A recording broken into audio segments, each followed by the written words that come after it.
ഇന്ന് തന്നെ ഡൗൺലോഡ് ചെയ്യൂ. കാണൂ നിങ്ങളുടെ ഫേവറേറ്റ് ഷോസ്. കള്ളമാണ്. ഇന്ന് എൻ്റെ മോള് പറഞ്ഞത് മുഴുവൻ കള്ളമാണ്. വേറൊരാൾക്ക് വേണ്ടിയാണെന്ന് അവൾ പറഞ്ഞില്ല. അവൾ ചോദിച്ച സംശയങ്ങളൊക്കെ അവളെക്കുറിച്ചാണ്.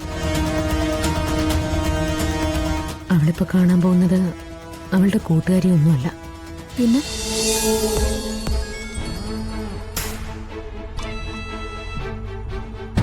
ഹലോ, അമ്മയെ മോളെ.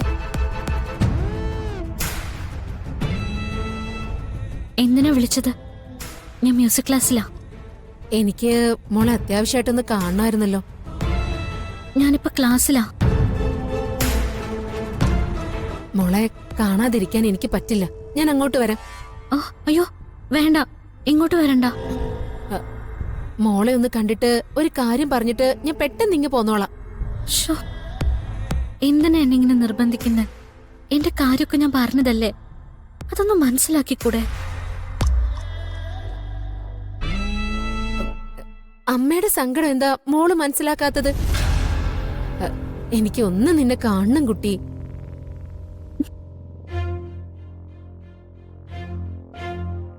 മോളുടെ സ്കൂളിന്റെ തൊട്ടടുത്തുള്ള ആ ജംഗ്ഷനിലേക്ക് അമ്മ വരാം. മോൾ അങ്ങോട്ടേക്ക് വന്നാ മതി. അമ്മ അവിടെ കാത്തു നിൽക്കാം. അല്ല, അങ്ങോട്ട് വരണ്ടെന്ന് മോള് പറഞ്ഞതുകൊണ്ടാ. അല്ലായിരുന്നെങ്കി വേണ്ട, ഞാൻ വരാം. പക്ഷെ എനിക്ക് അധികം നേരം നിൽക്കാനൊന്നും പറ്റില്ല. വേണ്ട മോളെ, മോള് പെട്ടെന്ന് പൊയ്ക്കോ.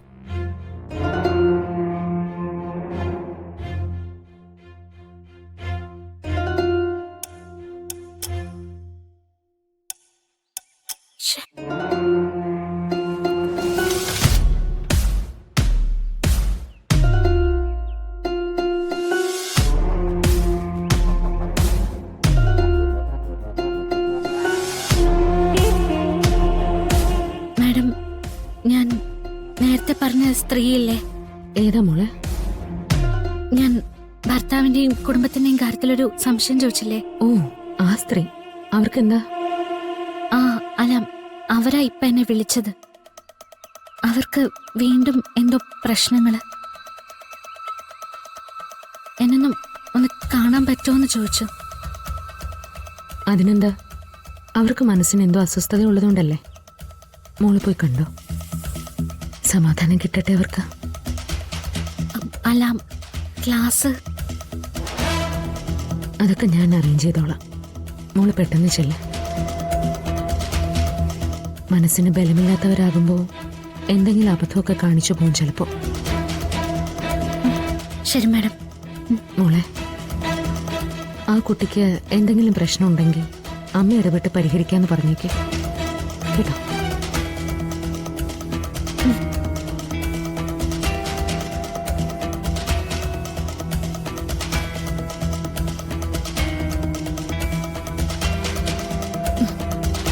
എന്താ ശ്യാമേത്? രാധിക പറഞ്ഞ കള്ളമല്ലേ? എനിക്കങ്ങനെ തോന്നിയത്. കള്ളമാണ്. ഇന്ന് എൻ്റെ മോള് പറഞ്ഞത് മുഴുവൻ കള്ളമാണ്. വേറൊരാൾക്ക് വേണ്ടിയാണെന്ന് അവൾ പറഞ്ഞില്ല. അവൾ ചോദിച്ച സംശയങ്ങളൊക്കെ അവളെക്കുറിച്ചാ. അവളിപ്പോൾ കാണാൻ പോകുന്നത് അവളുടെ കൂട്ടുകാരിയൊന്നുമല്ല. പിന്നെ പെൺകുട്ടികള് അമ്മമാരുടെ മുമ്പിൽ ഒരുപാട് അഭിനയിക്കേണ്ടി വരുന്നത് അവര് സ്നേഹിക്കുന്ന പുരുഷനെ കാണാൻ പോകുമ്പോഴാ. എത്ര കള്ളം പറഞ്ഞാലും അവർക്ക് തൃപ്തിയാവില്ല. അപ്പോ എന്റെ മകളുടെ ആഗ്രഹം എന്തായാലും ഞാൻ തടസ്സം നിൽക്കില്ല. പക്ഷേ എനിക്കിപ്പോ തന്നെ അത് അറിഞ്ഞേ പറ്റൂ. നമ്മള് രാധികയുടെ പിന്നാലെ പോകുന്നു. രാധിക കാണുന്ന ആളെ നമ്മളും കാണുന്നു. സംശയരോഗിയായ അമ്മയായിട്ടല്ല, അവൾക്ക് സന്തോഷം കിട്ടുന്ന കാര്യം നടത്തി കൊടുക്കാൻ വേണ്ടിട്ടാ. ഭാരതി,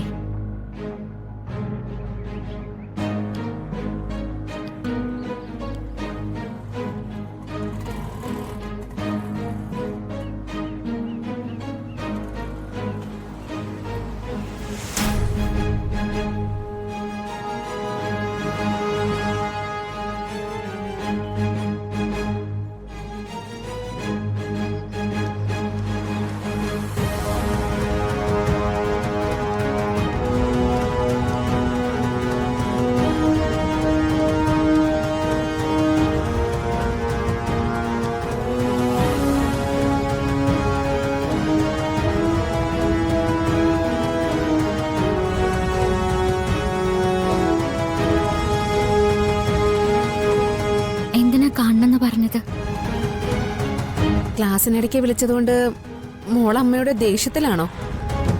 എനിക്ക് ദേഷ്യമൊന്നുമില്ല. ക്ലാസ് മുടക്കുന്ന ഇഷ്ടമല്ല. അവിടെ വളരെ പ്രധാനപ്പെട്ട കാര്യങ്ങളാ എന്നെ ഏൽപ്പിച്ചിരിക്കുന്നത്. സോറി മോളെ. ഇന്ന് അമ്മയ്ക്ക് ഒരു പ്രധാനപ്പെട്ട ദിവസമാ. ഈ ദിവസം അമ്മ നിന്നെ ഒന്ന് കാണാൻ ആഗ്രഹിച്ചു. ഇന്ന് മോളുടെ അമ്മയുടെ പിറന്നാളാ. ഓ, നിന്നെ എനിക്ക് നഷ്ടപ്പെട്ടതിന് ശേഷം അമ്മ ഈ ദിവസം ഓർക്കാറില്ലായിരുന്നു. ഒന്ന് ക്ഷേത്രത്തിലേക്ക് പോവുക പോലും ഇല്ലായിരുന്നു. പക്ഷേ ഇപ്പൊ എന്തോ ചെറുതായിട്ടൊന്ന് ആഘോഷിക്കണമെന്ന് തോന്നി. അമ്മ അവിടെ എല്ലാം റെഡിയാക്കി വെച്ചിരിക്കുക. മോള് അമ്മയുടെ കൂടെ വീട്ടിലേക്കൊന്ന്. ഇത്തവണ വേണ്ട, അടുത്ത വർഷം ആവട്ടെ. ഈ സ്കൂളിന്റെ കാര്യം മാത്രല്ല, എനിക്ക് വീട്ടിലും ചില പ്രശ്നങ്ങളുണ്ട്. അതെന്ത് പണിയാ മോളെ? അമ്മ ഇത്രയും വലുതായിട്ട് ആഗ്രഹിച്ചിട്ട് മോളുടെ അടുത്തേക്ക് വന്നതല്ലേ. സ്വന്തം അമ്മയ്ക്ക് ഈ ഒരു ചെറിയ സന്തോഷം കൊടുക്കുന്നില്ല എന്ന് പറഞ്ഞാ അത് സങ്കടമുള്ള കാര്യമല്ലേ? വേണ്ട സോണിയ, അവളെ നിർബന്ധിക്കണ്ട. ഇത്രയും കാലം ഉണ്ടാകാത്തത് ഒരു വർഷം കൂടി ഇല്ലെന്ന് ഞാൻ കരുതിക്കോളാം. തയ്യാറാക്കി വെച്ചിരിക്കുന്നതൊക്കെ കുഴികുത്തി മൂടിക്കോളാൻ അവരോട് പറ. എന്റെ മോളുടെ തീരുമാനങ്ങളെക്കാൾ വലുത് എനിക്കൊന്നുമില്ല. പിന്നെ എന്നെ കാണുമ്പോ പറയാറുണ്ടല്ലോ, എന്റെ മുമ്പിൽ നിൽക്കുമ്പോ ഒരമ്മയെ കാണുന്ന ഫീല് തോന്നാറില്ലെന്ന്. അതെന്റെ ഗതികേടിന്റെ സൂചനയല്ലേ. മോള് പൊയ്ക്കോ. അമ്മ ഇനി ഇങ്ങനെയുള്ള കാര്യങ്ങൾ പറഞ്ഞ് വിഷമിപ്പിക്കില്ല.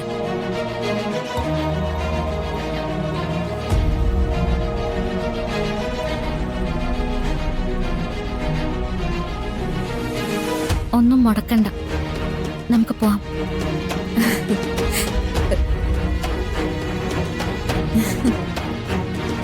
പക്ഷെ എന്നെ പെട്ടെന്ന് വിട്ടാ മതി. മോള് പോന്നോളൂ. അമ്മയ്ക്ക് അടുത്ത വർഷത്തില് ഓർത്തു വെക്കാൻ ഇത് തന്നെ ധാരാളം.